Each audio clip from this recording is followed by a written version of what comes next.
Hello friends, स्वागत है आप सभी का हमारे यूट्यूब चैनल सेल्फ एजुकेशन पर। आज का हमारा टॉपिक है यानी कि राज्य की कार्यपालिका। अब ये कार्यपालिका क्या होता है, इसके बारे में थोड़ा समझने का प्रयास करते हैं। हालांकि हमने पिछले वीडियो में यानी कि हमारा वीडियो का टॉपिक था सरकार क्या है, उसके बारे में हमने डिस्कस किया था कि सरकार क्या है, सरकार के स्तर क्या है, सरकार के यानी कि अंग क्या है, उसके बारे में हमने डिस्कस किया था। थोड़ा सा आज और डिस्कस कर लेते हैं और ताकि जो है हमको आसानी से समझ में आ सके कि कार्यपालिका क्या होता है। तो सरकार के बारे में हमने पिछले वीडियो में डिस्कस किया था कि सरकार के स्तर क्या है। तो भारत में देखें, सरकार के स्तर जो हैं वो 3 स्तर पर मुख्यतः देखा जाता है। जैसे एक स्थानीय स्तर पर सरकार को हम देखते हैं, जिसको हम पंचायती राज व्यवस्था कहते हैं। वहीं राज्य स्तर पर हम देखें तो वहाँ पर भी जैसे कार्यपालिका के रूप में मुख्य रूप से राज्यपाल होता है, मुख्यमंत्री होता है, मंत्री परिषद होता है और साथ साथ महाधिवक्ता होता है। और वहीं हम केंद्र स्तर पर बात करें तो वहाँ पर देखें तो राष्ट्रपति होता है, उपराष्ट्रपति होता है, प्रधानमंत्री होता है, मंत्री परिषद होता है और वहाँ महान्यायवादी होता है, जो कि उसका प्रभाव जो है पूरे समस्त भारत पर होता है। तो उसी को लेकर के हम थोड़ा सा लिखते हैं और ताकि हैं जैसे सरकार के स्तर। तो सरकार के स्तर के बारे में थोड़ा जल्दी समझते हैं क्या क्या होता है। सरकार के स्तर में जैसे हमने पहले देखा था कि स्थानीय और राज्य और केंद्र 3 स्तर पर हमने देखा था। स्थानीय स्तर पर हमने जैसे देखें ग्राम पंचायत के बारे में पढ़ा था और ये चैप्टर हम पढ़ा भी दिए हैं, ग्राम पंचायत। और राज्य स्तर पर देखें तो जैसे बिहार, उड़ीसा, झारखंड इत्यादि बहुत 28 राज्य हैं। बिहार हैं, उड़ीसा हैं और झारखंड इत्यादि। केंद्र स्तर पर बातें करें तो ये जो है समस्त भारत पर होता है इसका प्रभाव।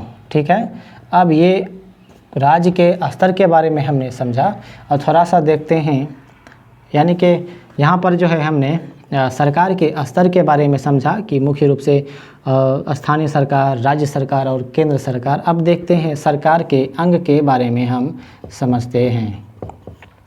सरकार के अंग, इसको थोड़ा सा अच्छा से समझिएगा ताकि जो है आपको आसानी से समझ में आ सके। सरकार के अंग में होता है जैसे विधायिका और कार्यपालिका और न्यायपालिका।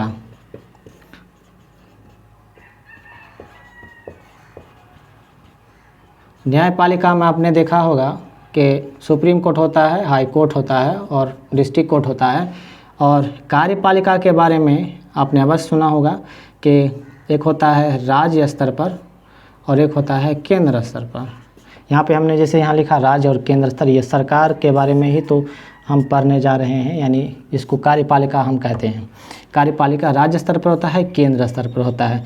तो राज्य में जो है कार्यपालिका कौन कौन होता है, जैसे यहाँ पर राज्यपाल होता है और मुख्यमंत्री होता है, साथ साथ मंत्री परिषद होता है और साथ साथ देखें महाधिवक्ता होता है, एडवोकेट जनरल और सरकार के कार्य। और वहीं हम केंद्र स्तर पर बातें करें तो यहाँ पर होता है राष्ट्रपति कार्यपालिका के रूप में और यहाँ पर होता है उपराष्ट्रपति और राष्ट्रपति, उपराष्ट्रपति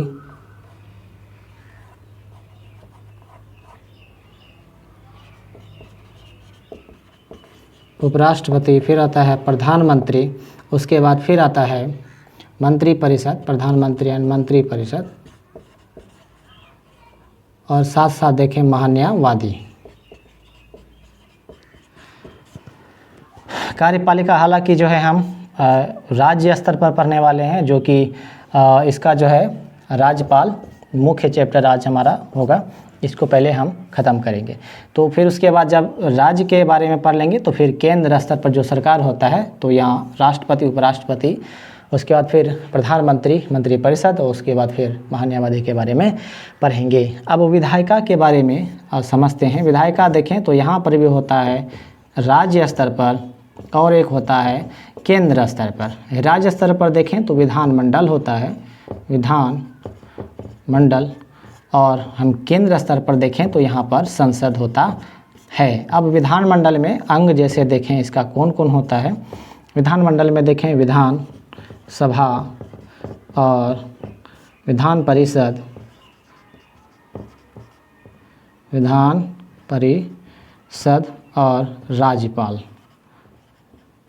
ठीक है। अब संसद में देखते हैं, संसद में होता है यानी कि लोकसभा होता है, राज्यसभा होता है और राष्ट्रपति होता है।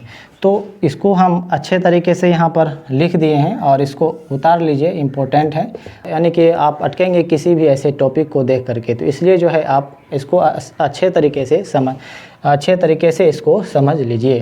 तो उसके बाद फिर आप जैसे कार्यपालिका के बारे में पढ़ेंगे तो इसमें राज्यपाल आ जाता है, राज्य के कार्यपालिका के बारे में पढ़ेंगे। ठीक है। तो उसके बाद फिर सीएम है, मंत्रिपरिषद है, महाधिवक्ता है और राज्य सरकार के कार्य क्या है। तो इसको आप उतार लीजिए, फिर हम आगे चर्चा करते हैं।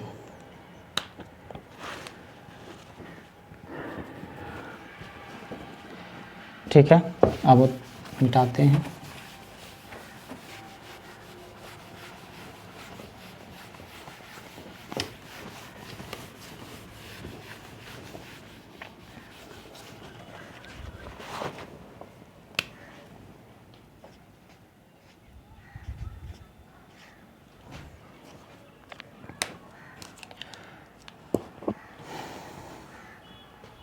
तो हमने देखा कि कार्यपालिका, विधायिका और न्यायपालिका ये सरकार के ही अंग होता है और हमारे भारतीय संविधान में इन तीनों से हमारा भारतीय संविधान ये अपेक्षा करता है कि लोगों के, जनता के कल्याण के लिए और उसके समुचित विकास के लिए अच्छे तरीके से कार्य करे और आपस में एक दूसरे से तालमेल बिठा करके कार्य करे। और साथ ही साथ देखें विधायिका जो है कार्यपालिका के ऊपर आश्रित होता है, वहीं देखें न्यायपालिका जो है वो कार्यपालिका को नियंत्रित करने का कार्य करती है। हालांकि ये जो है सरकार का अंग है, लेकिन एक तरफ से ये स्वतंत्र निकाय के रूप में कार्य करती है। अगर सरकार देखें किसी भी ऐसे कानून का निर्माण करती है जो कि जनता के लिए नहीं है सही और देश के लिए सही नहीं है, तो उसको जो है कानून को निरस्त करने का अधिकार, किसी भी तरीके से सुनवाई करने का अधिकार, न्याय करने का अधिकार ये न्यायपालिका करता है। तो हम जब न्यायपालिका के बारे में पढ़ेंगे तो उसके बारे में हम आसानी से समझ सकेंगे। अब हम पढ़ने वाले हैं जैसे राज्यपाल के बारे में। ये राज्यपाल क्या होता है, ये कार्यपालिका के अंग होता है। हमने जो है स्ट्रक्चर के माध्यम से हमने जो अभी कुछ ऐसे संरचनाएं बनाया था, इसके बारे में हमने आसानी से समझा था। अब कार्यपालिका क्या होता है इसको थोड़ा सा समझने का प्रयास करते हैं। जैसे इसका एक उदाहरण हम लेते हैं कार्यपालिका के बारे में। जैसे आप स्कूल में पढ़ रहे हैं और स्कूल में आपने अवश्य देखा होगा कि स्कूल का जो है कार्य के संचालन कौन करता है और इसका जो है प्रमुख रूप से नियंत्रित कौन करता है। तो आपके नज़र में अवश्य होगा, जैसे एचएम होता है, हेडमास्टर होता है और कुछ ऐसे वहाँ के शिक्षक होते हैं। और साथ साथ हम थोड़ा सा कंपनी का उदाहरण लेते हैं। कुछ बड़े बड़े कंपनी हैं जहाँ पर जो है अच्छा खासा जो है वहाँ पर लोग कार्य करता है और सबको जो है नियंत्रित करने का कार्य और उसका नेतृत्व देखें तो वहाँ पर भी एक ऐसे व्यक्ति को जो है वो वहाँ पे नियुक्त करता है ताकि जो है तमाम सारे ऐसे जो भी कार्य हो रहा है उसको नियंत्रित कर सके, उसको बैलेंस बना करके कार्य कर सके। तो उसी प्रकार से जो है भारत में कार्यपालिका को हम देख सकते हैं। जैसे भारत में, समस्त भारत में जितने भी कानून है या जितने भी कार्य किए जा सके वे एक व्यक्ति को जो है वो प्रमुख रूप से देखा जाता है। जैसे कि हमने राष्ट्र स्तर पर देखा तो वहाँ जो कार्यपालिका होता है उसके जो संवैधानिक प्रमुख होता है वो राष्ट्रपति होता है। उसी प्रकार से राज्य में जो है राज्य के संवैधानिक प्रमुख होता है वे राज्यपाल होता है। अब देखते हैं भारत में राज्यपाल का पद जो है ये कहाँ से लिया गया है और इसको कैसे बनाया गया है, इसको थोड़ा सा समझने का प्रयास करते हैं। थोड़ा सा हम विश्व स्तर पर एक दो देश का उदाहरण लेते हैं।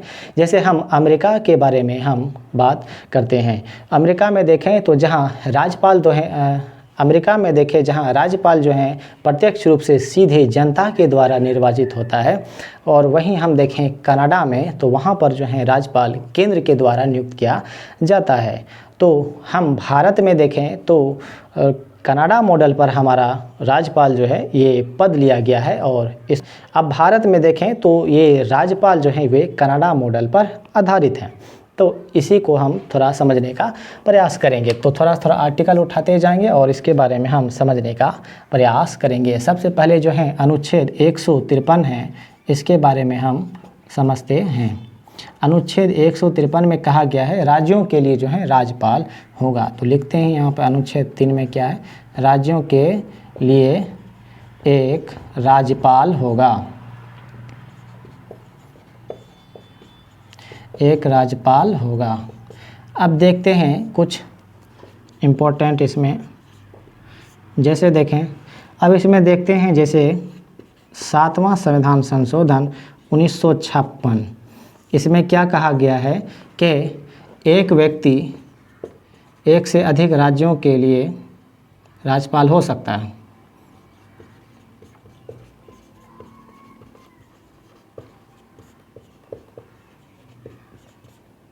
राज्यों के राज्यपाल हो सकता है।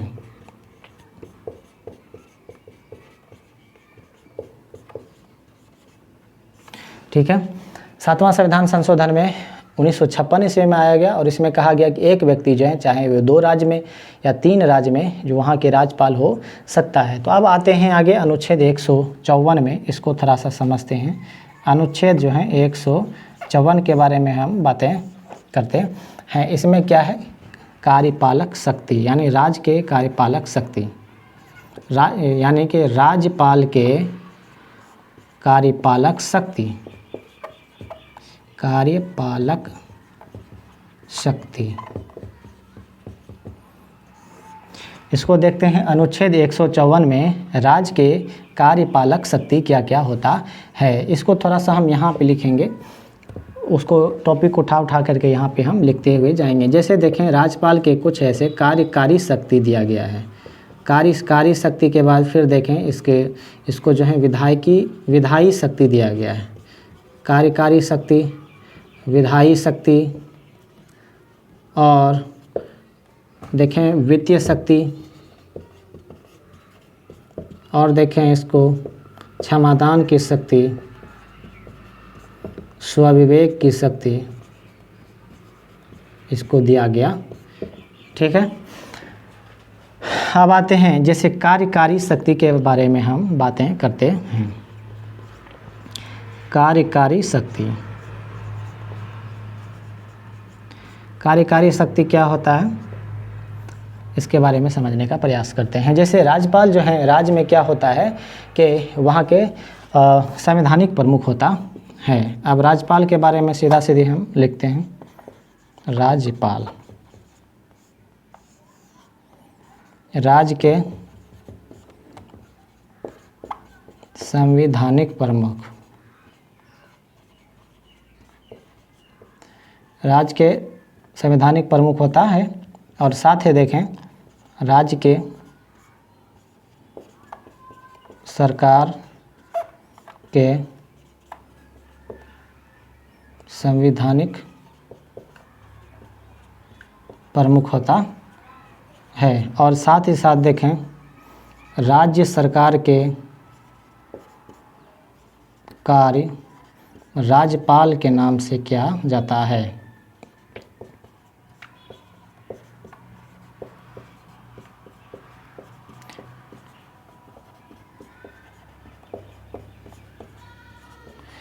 ठीक है, अब देखते हैं इसको कुछ नियुक्ति संबंधी अधिकार भी हैं। तो देखते हैं नियुक्ति किसकी किसका। अब देखते हैं नियुक्ति ये किसका किसका करता है। सबसे पहले देखें तो सीएम, सबसे पहले देखें सीएम मंत्रिपरिषद, इसकी नियुक्ति करता है। उसके बाद फिर देखें महाधिवक्ता, इसकी नियुक्ति करता है। उसके बाद फिर हम देखें हाई कोर्ट के न्यायाधीश की नियुक्ति होने पर राष्ट्रपति सलाह लेते हैं।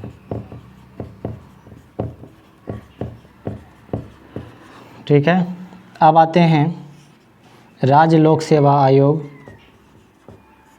जैसे बिहार में देखें बीपीएससी, झारखंड में जेपीएससी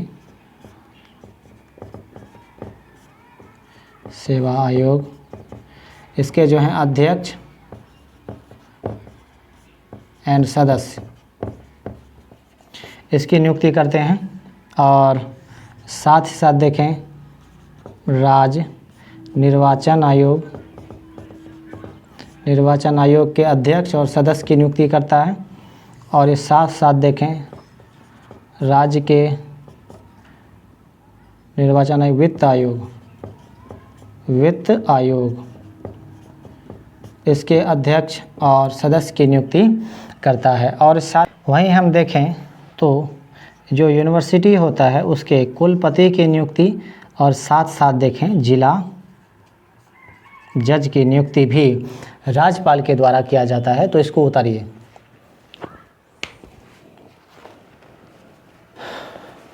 अब हम बढ़ते हैं आगे।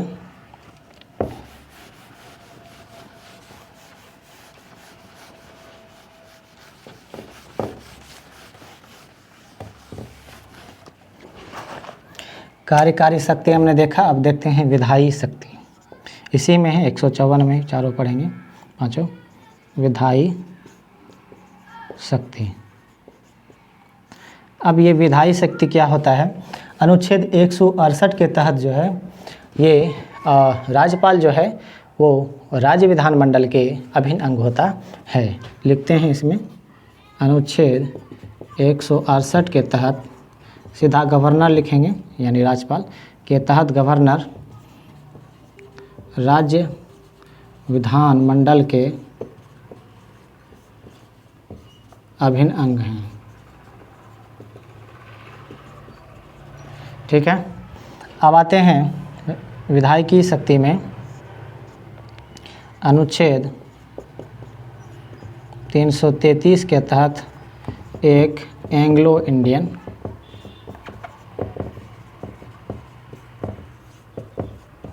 की नियुक्ति। अब ये एंग्लो इंडियन क्या होता है? एंग्लो इंडियन में से जैसे देखें एक जो है वो व्यक्ति है, यानी कि एक जैसे भारत के महिला, यानी कि देखें एंग्लो इंडियन वो होता है जैसे भारत के महिला हों और विदेशी पुरुष हों और वे दोनों शादी कर लिया, तो उसी को हम कहते हैं एंग्लो इंडियन, यानी उसके जो भी बच्चे होंगे तो उसको हम एंग्लो इंडियन कहेंगे। ठीक है, सबसे पहले देखेंगे हम अनुच्छेद 333 के तहत जो है एक एंग्लो इंडियन की नियुक्ति होगी और इसको जो है 104वां संविधान संशोधन 2019 में इसको ख़त्म कर दिया गया।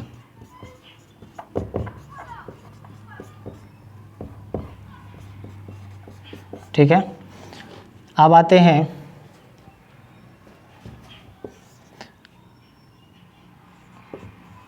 राज्य विधानमंडल के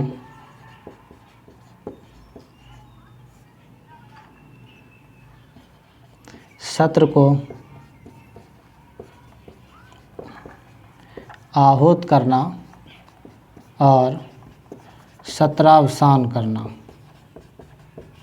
ठीक है, यानी कि इसका क्या मतलब हुआ? राज्य का विधानमंडल जो है सत्र का आहूत करना। जैसे संसद देखें विधानमंडल होता है और इसकी जो है जब भी यानी कि इसका सत्र चलता है तो सत्र के पहले दिन जो है ये आकर के विधानमंडल में भाषण देता है। जब उसको बोलते हैं हम यानी सत्र को आहूत करना।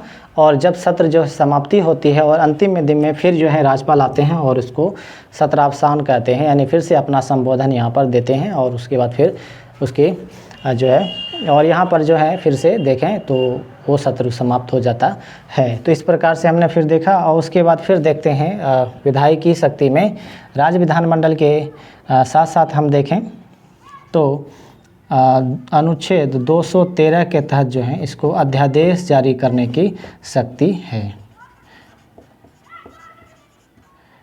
अध्यादेश जारी यही करते हैं जब संसद जो है, यानी कि जब देखें विधानमंडल जो है सत्र में नहीं रहता है तो इसको अधिकार है कि वे अनुच्छेद 213 के तहत अध्यादेश जारी करे। यानी जब राज्य सरकार को लगे कि कुछ ऐसा जो है विषय पर कानून बनाना बहुत अति आवश्यक हो गया है तो ऐसी स्थिति में अध्यादेश जारी करता है। फिर से जब संसद, यानी कि फिर से देखें जब विधानमंडल सत्र में आता है तो फिर से इसको 6 महीने के अंदर पारित करा लेना अति आवश्यक हो जाता है। अगर 6 महीने के अंदर इस अध्यादेश, यानी जो भी विषय अध्यादेश के अंदर लाया गया है, अगर उसको पारित नहीं कराया जाता है तो वे समाप्त हो जाता है। तो विधायी शक्ति में इसके बारे में हमने प्रमुख रूप से देखा। अब थोड़ा सा आगे बढ़ते हैं। अब थोड़ा सा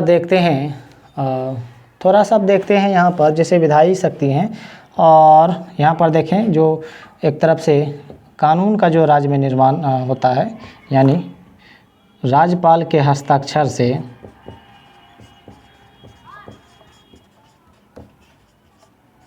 राज्य में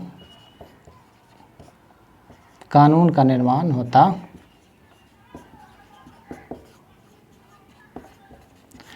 जिस तरीके से देखें तो संसद में जैसे लोकसभा, राज्यसभा, वहाँ पर कोई ऐसे विधेयक लाया जाता है, फिर वहाँ दोनों पारित होकर के राष्ट्रपति के पास भेजा जाता है, और राष्ट्रपति जब अपना साइन करता है तो वे कानून का रूप ले लेता है। उसी तरीके से राज्य में भी राज्यों को अधिकार दिया गया है कानून बनाने का, जो कि वो कानून जो है राज्य स्तर पर ही प्रभावित होता है, यानी कि राज्य स्तर पर ही वो कानून लागू होता है। तो इसका अंतिम हस्ताक्षर जब तक राज्यपाल का नहीं होगा तो वो कानून मान्य नहीं होता है। तो विधायी शक्ति में हमने राज्यपाल के बारे में देखा। अब थोड़ा सा आगे देखते हैं इसके वित्त शक्ति के बारे में। इसको उतारते हुए चलिए मिटाते हैं।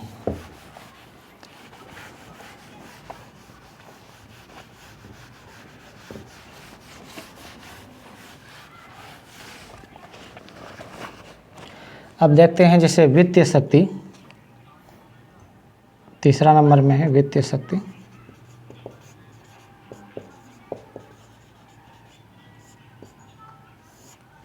अब वित्तीय शक्ति में क्या होता है, जैसे धन विधेयक और वार्षिक वित्तीय विवरण, बजट जिसको बोलते हैं,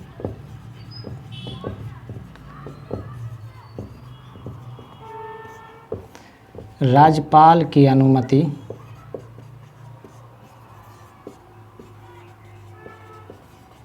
पहले ली जाती है।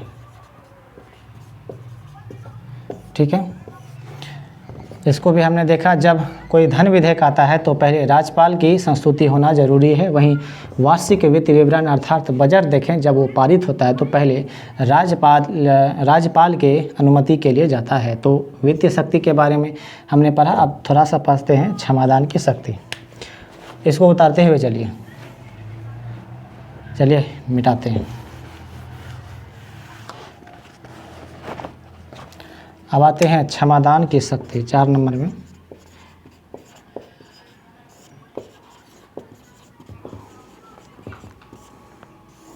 क्षमादान की शक्ति में देखें तो अनुच्छेद यहाँ पर हम लिखे हैं 161, अनुच्छेद 161 के तहत क्षमादान। अब देखते हैं इसमें क्षमादान क्या होता है।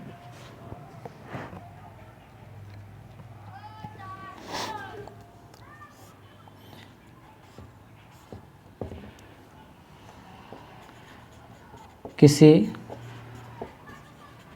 व्यक्ति के सजा को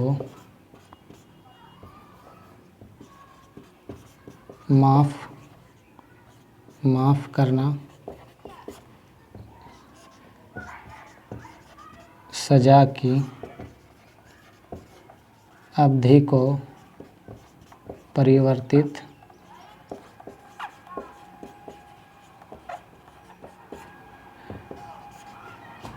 सजा को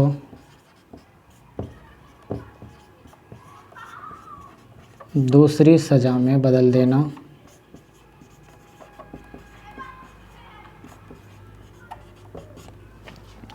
अब देखते हैं अनुच्छेद जो है 161 के तहत जो है राज्यपाल को दिया गया है अधिकार कि किसी व्यक्ति के यानी कि जब सज़ा हो तो उसको माफ़ कर दे। और दूसरी बात देखें तो अगर किसी व्यक्ति को अगर सज़ा हुआ है तो उसके सज़ा में कुछ जो है वर्ष आगे पीछे कर दे। और साथ ही साथ देखें कुछ ऐसे यानी कि सिचुएशन आता है जहाँ पर एक सज़ा जैसे व्यक्ति को दिया गया है तो उसको दूसरी सज़ा में बदल दे। तो मुख्य रूप से जो है क्षमादान की शक्ति भी राज्यपाल में निहित है। और साथ ही साथ देखें जो मृत्युदंड की होती है सज़ा, इसको माफ़ करने का अधिकार नहीं है, वो राष्ट्रपति के ऊपर जो है अधिकार है। और साथ ही साथ देखें जो देश के सैन्य न्यायालय होता है, इसमें जो किसी भी व्यक्ति को अगर सज़ा मिलता है फांसी की, मृत्युदंड की, तो इसको भी सज़ा माफ़ करने का अधिकार नहीं है, वो राज्यपाल। चलिए आगे देखते हैं, उतारते हुए चलिए इसको। अब आते हैं स्वविवेक की शक्ति।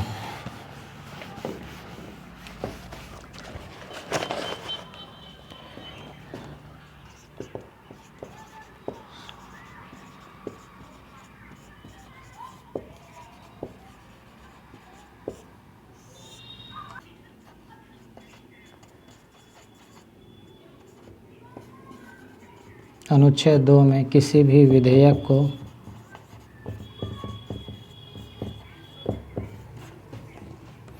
राष्ट्रपति के विचार के लिए आरक्षित रख सकता है।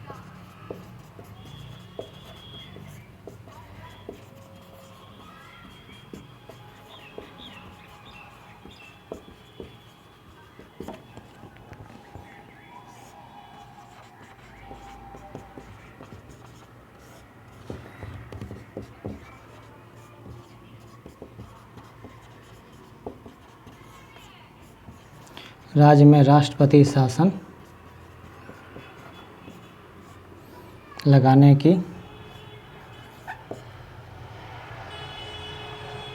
राज्य में राष्ट्रपति शासन लगाने की राष्ट्रपति से सिफारिश।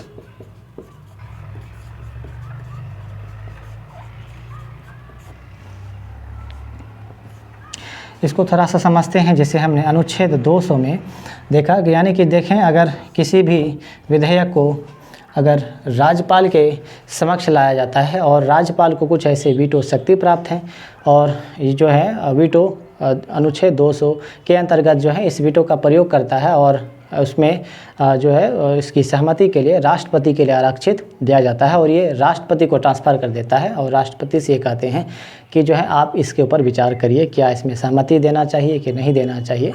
अब राष्ट्रपति जो है कितने दिन में सहमति देंगे, इसमें कोई भी प्रावधान नहीं ये दिया गया है। तो इसके बारे में हमने देखा। और दूसरी बार जो है इसमें दूसरी बात अगर देखें तो अनुच्छेद 356 के अंतर्गत राज्य में राष्ट्रपति शासन लगाने का जो सिफारिश करता है वो राज्य के राज्यपाल करता है। अगर राज्यपाल को लगे कि राज्य में जो है या राज्य की सरकार जो है वो संविधान के अनुरूप कार्य नहीं कर रही है, तो ऐसी स्थिति में वो राष्ट्रपति को जो है सिफारिश करता है कि राज्य में जो है वो संविधान के अनुरूप कार्य अच्छे तरीके से नहीं हो रहा है, तो वहाँ पे राष्ट्रपति शासन लगा दें। तो ऐसी स्थिति में राष्ट्रपति जो है शासन लगाता है या ना लगाता है तो उसके विवेक पर जो है वो होता है। अब थोड़ा सा बढ़ते हैं आगे। तो हमने इन तमाम सारे ऐसे 54 को यानी अनुच्छेद 53, अब थोड़ा सा देखें तो अनुच्छेद 53 और 54 के बारे में हमने आसानी से समझ लिया है। थोड़ा सा बढ़ते हैं आगे।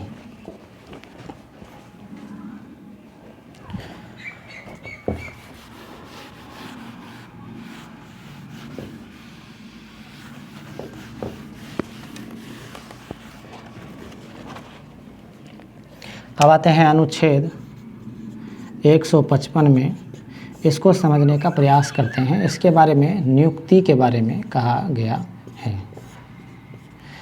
अब जो है नियुक्ति करता है इसके गवर्नर की नियुक्ति राष्ट्रपति करता है। ठीक है। अब देखते हैं गवर्नर का त्याग पत्र जो होता है वो राष्ट्रपति को दे सकता है। ठीक है। तो नियुक्ति से संबंधित अब जो नियुक्ति करेगा राष्ट्रपति तो मंत्री परिषद की सिफारिश पर, केंद्रीय मंत्री परिषद की सिफारिश पर।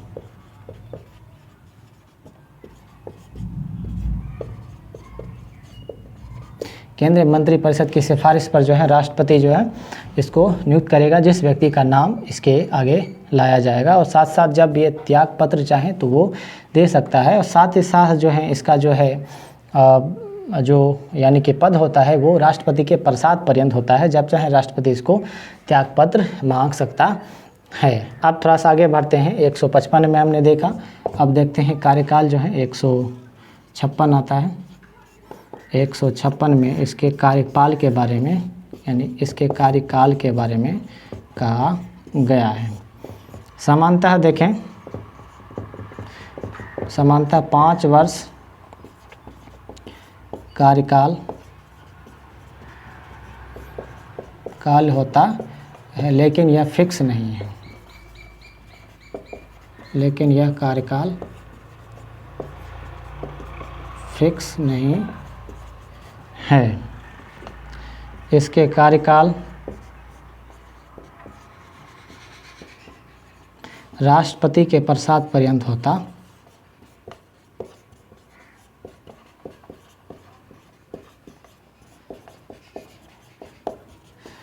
ठीक है। यहाँ पर देखा हमने, यहाँ पर जैसे हमने देखा कि जैसे राष्ट्रपति जो है सामान्यतः 5 वर्ष के लिए जो है इसकी नियुक्ति करता है, लेकिन ये 5 वर्ष पूरा फिक्स जो है इसका कार्यकाल नहीं होता है। जब चाहे राष्ट्रपति जो है इसको वहाँ से बुला सकता है राज्य से। उसके साथ ही साथ देखें इसके कार्यकाल जो है राष्ट्रपति के प्रसाद पर्यंत होता है। तो हमने अनुच्छेद जो है 156 के बारे में देखा। अब देखते हैं अनुच्छेद 157 के बारे में। उतारते हुए चलिए इसको।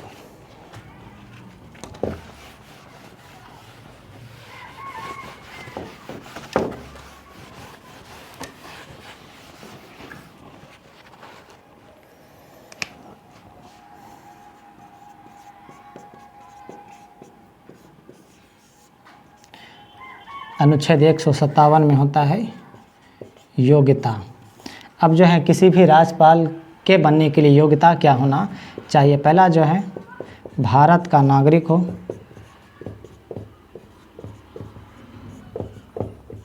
और दूसरा देखें 35 वर्ष की आयु पूरा कर चुका हो।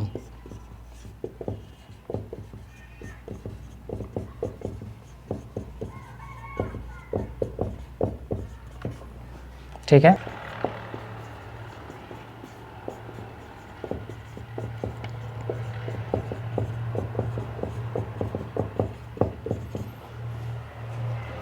अब आगे बढ़ते हैं अनुच्छेद 168 ई, ठीक है, 58। अनुच्छेद 158 इसमें क्या है? पद की शर्तें।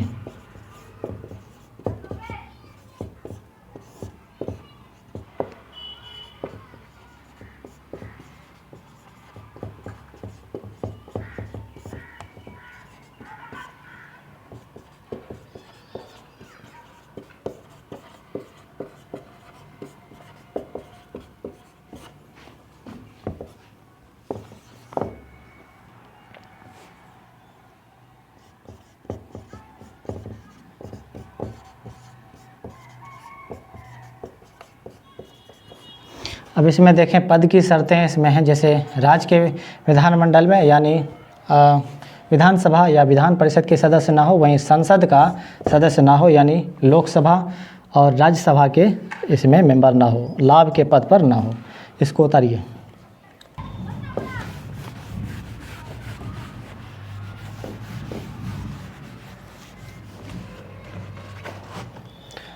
अब आते हैं अनुच्छेद 159 शपथ के बारे में देते हैं। इसका शपथ जो है राज्य के हाई कोर्ट के मुख्य न्यायाधीश, अगर मुख्य न्यायाधीश ना हो तो वरिष्ठ न्यायाधीश,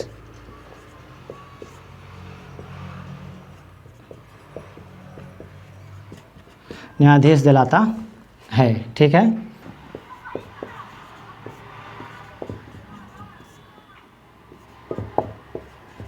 राज्यपाल राज्य के लोगों के कल्याण के लिए शपथ लेता है। अब आते हैं अनुच्छेद 160।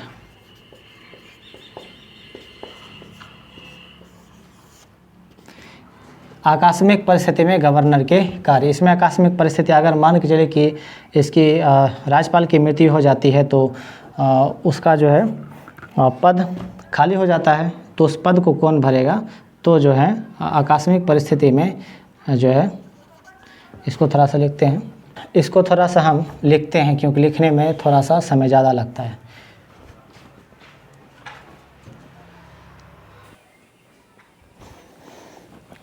जैसे हमने यहाँ पे अनुच्छेद 160 के अंतर्गत हमने यहाँ पे इसको लिख लिया है क्योंकि लिखने में ज़्यादा टाइम जाता है, इसलिए जो है हमने आकस्मिक परिस्थिति में गवर्नर के कार्य क्या होता है, गवर्नर का पद अगर खाली होता है तो ऐसी स्थिति में पद कौन ग्रहण करेगा, इसका प्रावधान संविधान में कहीं भी निहित नहीं है, लेकिन इस प्रावधान को पूरा करने की शक्ति जो है राष्ट्रपति में निहित होता है। तो हमने आसानी से जो है अनुच्छेद 160 तक हमने पढ़ा और क्षमादान की शक्ति जो है 161 में है, वो उसको हमने जो है अनुच्छेद 154 में हमने पढ़ा था। जैसे राज्यपाल के कार्यकारी शक्ति, विधायी शक्ति, उसके बाद फिर देखें वित्तीय शक्ति, क्षमादान की शक्ति, विवेक की शक्ति, इसमें हमने पढ़ा था। अब थोड़ा सा ये उतना इम्पोर्टेंट नहीं है राज्य के कार्यपालिका शक्ति, इसको हम छोड़ते हैं, तो इसको उतारते हुए चलिए। तो आज का जो है हमारा वीडियो यहीं पे अंत होता है और नेक्स्ट वीडियो में जल्दी हम मिलते हैं। तो थैंक यू।